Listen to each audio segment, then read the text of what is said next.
Des fois, dans une vie, tout bascule.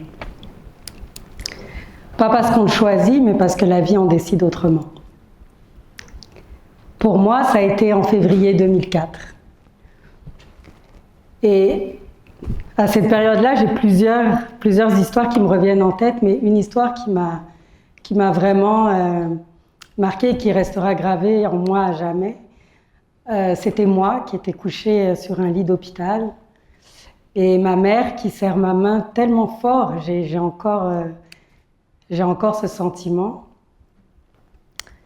Et d'une voix tremblante, un peu comme la mienne en ce moment, ma mère m'annonce que je venais d'être amputée de la jambe.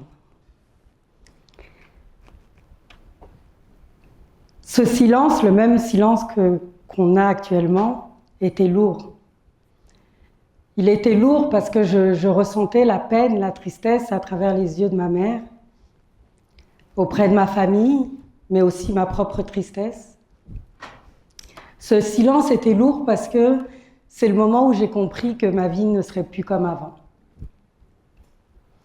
Finalement, une négligence médicale m'a pas seulement coûté une partie de mon corps, mais elle m'a coûté une partie de la vie comme je l'imaginais auparavant. Imaginez-vous une jeune fille de 23 ans avec tout plein de rêves, tout plein de possibilités et à qui sa vie bascule du jour au lendemain.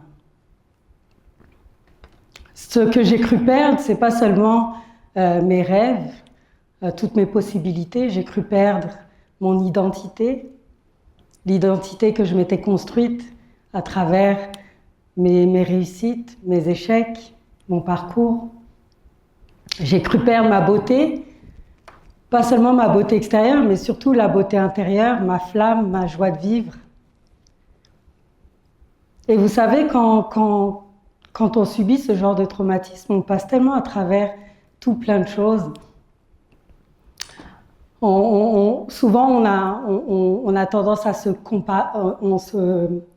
comparer à d'autres personnes. Moi, je me comparais à qui j'étais avant, ce que je pouvais faire, ce que je pouvais accomplir. Il y a aussi la comparaison qu'on a avec les autres femmes. Moi, en tout cas, je me comparais aux autres femmes qui étaient autour de moi. Je voyais leur liberté, leur beauté,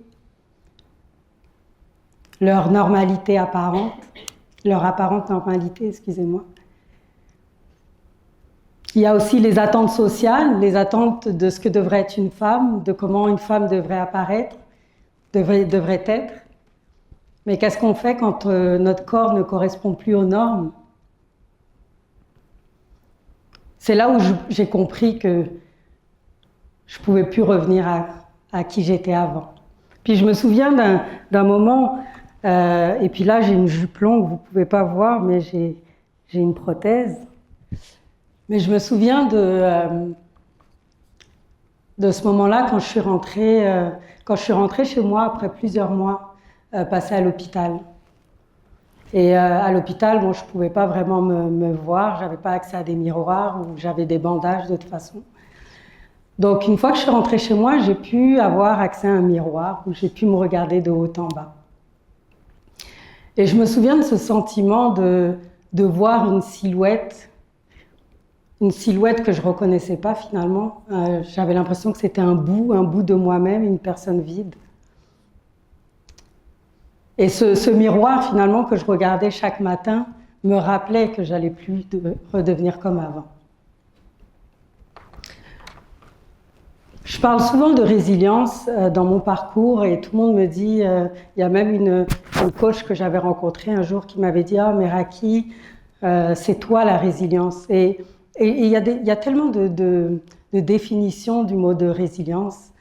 Moi, ce que j'ai compris par rapport à la résilience, parce que souvent on pense que la résilience, c'est d'essayer de rattraper ce qu'on a perdu, c'est d'essayer de revenir plus fort, de revenir comme avant. Mais pour moi, ce que j'ai compris, c'est que la résilience, c'était pas d'essayer de récupérer ce qu'on avait perdu, mais plutôt d'apprendre à lâcher prise. Et je pense que ça a été la clé pour moi, pour être là où je suis aujourd'hui. Quand j'ai réussi à me détacher de la personne que j'étais avant. Et le détachement ne nous fait pas oublier la douleur. Le détachement m'a permis de retrouver mon pouvoir. J'ai compris qu'il y avait deux options. À l'époque, en tout cas, j'avais compris que j'avais deux options. J'avais l'option d'être la personne l'avant, donc la personne que je vous parle, la jeune étudiante, puis j'essaie d'avancer, mais je ne pense pas que je peux bouger le PowerPoint. En tout cas, c'est pas grave. La personne que j'étais avant, la personne après, celle que je vous ai écrite devant mon miroir, voilà, ça c'est moi. Ça c'est la personne que j'étais avant. Donc la jeune étudiante, basketteuse. J'avais fait des photos pour Benetton aussi à l'époque. Et j'ai compris qu'il y avait une troisième place. L'autre. Pas l'avant, pas l'après, l'autre. L'autre, c'est la personne qui n'est pas une personne diminuée, c'est une personne, en tout cas moi, c'est la personne transformée. C'est là où vraiment j'ai réalisé que j'avais tout plein de possibilités. Puis je peux vous parler d'une anecdote, je me souviens à l'époque, ça faisait pas longtemps donc j'avais eu mon accident et j'étais basketteuse et je pouvais plus faire du basket comme je le voulais. Donc j'avais vu une annonce où c'était ils cherchaient un coach, un entraîneur de basket à Saint-Jérôme. Puis je me suis dit pourquoi pas. Alors je prends ma voiture et je vais à Saint-Jérôme et je me pointe là-bas dans un gymnase où je vois le club, le président du club, je vois les parents, je vois les jeunes joueuses et puis je leur dis que c'est moi qui a répondu à l'annonce. Alors là, ils me regardent et ce qu'ils voient, c'est non seulement une femme, c'est sûr, une femme noire.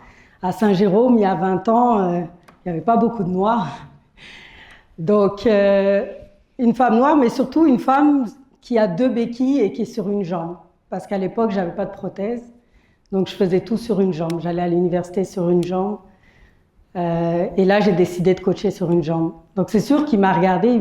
Je pense que ce qu'il s'est dit, c'est qu'est-ce qu'elle va pas bien pouvoir leur apprendre. Mais je pense que, et j'ai eu de la chance parce qu'ils m'ont fait confiance. On a gagné des championnats, on était numéro 1 et c'était des filles extraordinaires.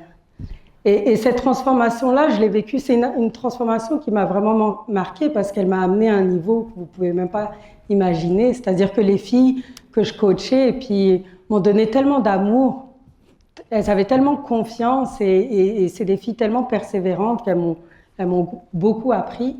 Et moi, ce que je pense que je leur ai appris, c'est le dépassement de soi. De pouvoir retomber, c'est correct de tomber, mais comment on se relève? Et qu'est-ce qu'on fait une fois qu'on se relève? Et je pense que c'est ça que je leur ai inculqué. Et aujourd'hui, ces jeunes femmes-là, parce que ça fait longtemps, il y en a qui ont joué basket à un haut niveau, il y en a qui sont jeunes mamans, il y en a qui ont des travails, en tout cas, ce sont devenues des femmes accomplies. Mais je pense que c'est ça la transformation. Et pour faire le lien avec le thème de la conférence, je pense que c'est là où l'impact devient exponentiel. Je pense que mon histoire, elle n'est pas extraordinaire. J'entendais des histoires aussi tantôt où je pense que chacun a ses défis. Il y en a qui subissent des deuils, des maladies graves, des cancers, des divorces. Donc je pense qu'on a tous nos propres défis. Maintenant, moi, ce que je pense, c'est que quand on choisit l'autre et qu'on ne reste pas bloqué dans l'avant, je pense que c'est là où la transformation se fait. C'est là où ça devient exponentiel.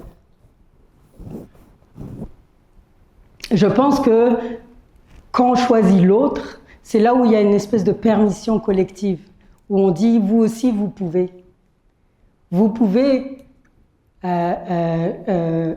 Vous pouvez, même si vous tombez, vous pouvez vous relever, vous pouvez transformer les choses. Si la vie vous change votre parcours, vous pouvez décider qui vous voulez devenir. Et je pense que c'est ça l'effet exponentiel. J'aimerais encore, j'ai tellement d'histoires à vous parler, mais on m'a limité quand même à quelques minutes. Mais moi, pour conclure, j'aimerais juste vous envoyer une invitation aujourd'hui. J'aimerais savoir quelle version de vous-même allez-vous choisir aujourd'hui? L'avant, l'après ou l'autre?